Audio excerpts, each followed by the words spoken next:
3 жыл келди ушу марка. Кандай болуш керек? Бүт өзлөрү тандады. Ушундай жасап берди. Бүт нолдон жасап беришти. 60 күндө даяр болду заводдон. Представителдери. Уважаемый премьер-министр, меня Юрий зовут Ли Хайфун. Да.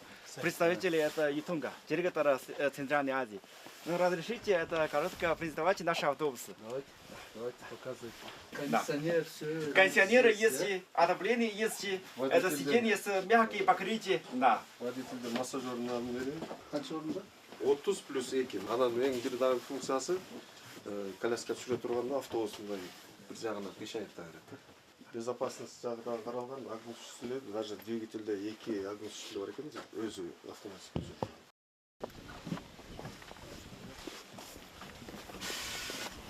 Булардын азыр бул комплектующий өзүнүн запчасттары.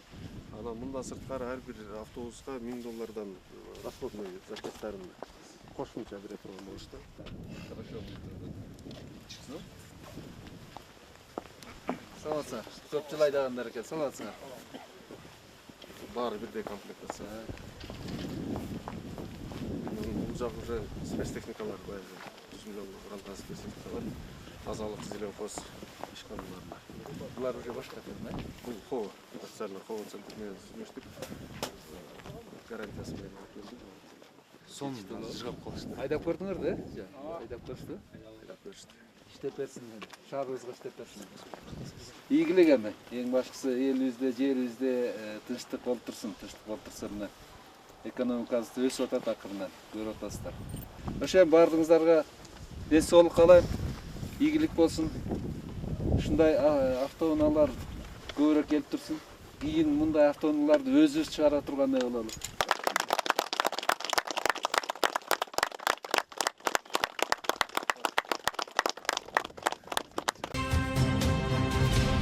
Качествосын өтө текшеребиз азыр. Түшүнүңөр, качественный болуш керек. Качествосын өтө текшеребиз. Азыр эшиктерди коюп баштайт уже. Мына, көрдүңбү? Көрдүңбү? Олардын бирөөсүн да кабыл албайбыз биз. Мына кара, ушул жерден да шамал кирип атат. Мына. Тусук болду. Көрдүңбү? Мына бунун более-менее жабылган.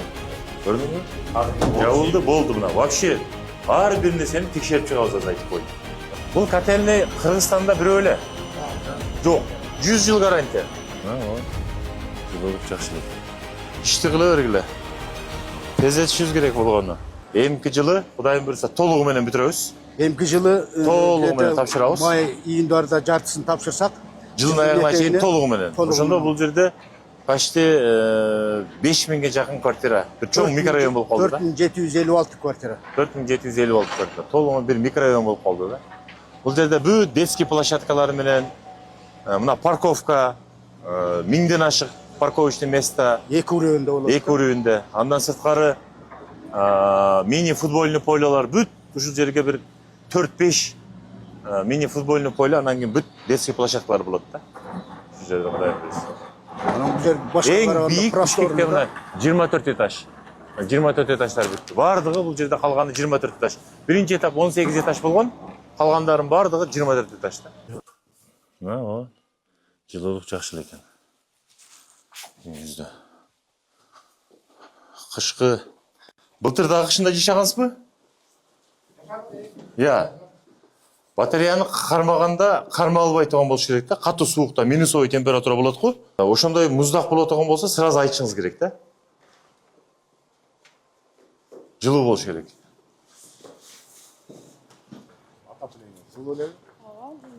Жылуу элеби? Жок, түшүндүм, көп эле берген да. Жылуу элеби үйүңөр? Жалып жокпу? Жалып жокпу? Ушепти таанысыздар. Президент. Жалып жокпу? Жылуу болуш керек, мен ошону сурап коеюн деп атам жителдерденчи. Өзү текшерип чыгып атат. Коркпоңуз. Эмне коркосуз? Оң казылган котлован. 9:30да да. Эки урөөн кирген жердин астына эки урөөн кирип кеткен. Эң бүйүк үйлөр шаарда считается булар. Жана болбойт. Мына эшиктердики астында. Киргенде мына ушул жерден шамал кирет дейт постоянно. Ошолорун карагыла. Уплотнение жакшы болдубу алар? Мыяк жакшы болдубу? Чөп коюп. Бир өзү чоң микрорайон болду да.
Ошондо бияка чөжөсүн багасыңбы?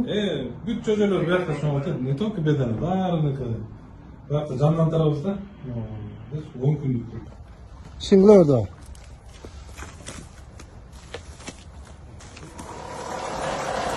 Жемди азыр бердиңер ба?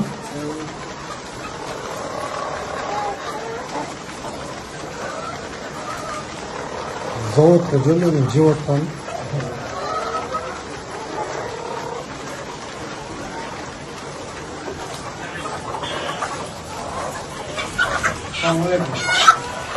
Stay, шиңирөө.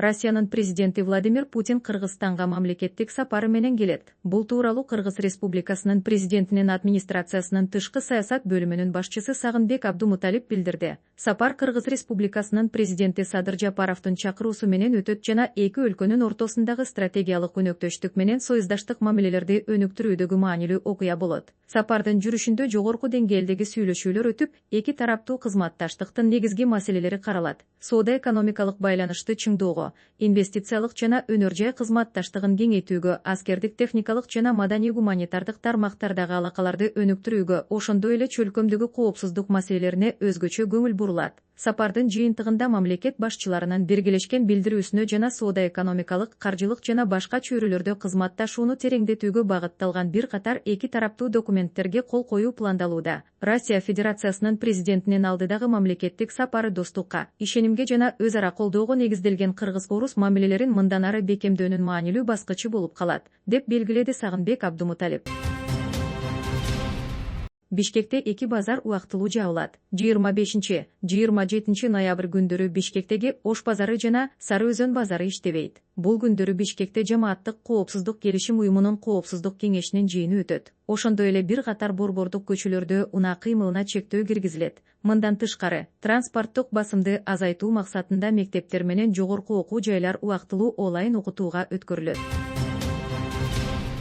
Саламаттык сактоо министрлиги дарыканаларды жабуу тууралуу билдирүүлөрдү четке какты. Ведомствонун маалыматына караганда, бир катар басылмаларда саламаттык сактоо министри Эркин Чечейбаевдин айткандары туура эмес чечмеленген. Белгиленгендей, маекте дарыканаларды жабуу жөнүндө сөз болгон эмес. Анда изилдөөлөр жана эл аралык практика тастыктаган олуттуу маселе талкууланган. Жарандардын дары-дармекке байланыштуу чыгымдарынын жогору болушу, өз алдынча дарылануунун кеңири жайылышы жана антибиотиктерди дарыгердин кеңешисиз эле эркин колдонуу. Маекте министр дары-дармек жүгүртүүнү жөнгө салуунун заманбап ыкмаларын иштеп чыгуунун маанилүүлүгүн баса белгилеген. Аларга рецептуралык берүү, дары-дармектин сапатын көзөмөлдөө, агрессивдүү жарнаманы чектөө жана негизсиз дары колдонууга жол бербеген шарттарды түзүү кирет. Мындай чаралар дүйнөнүн көптөгөн өлкөлөрүндө колдонулуп, калктын саламаттыгын коргоого жана саламаттык сактоо үчүн глобалдык коркунучтардын бири катары дүйнөлүк саламаттык сактоо уюму тарабынан таанылган антибиотикке туруктуулуктун өсүшүн алдын алууга багытталган.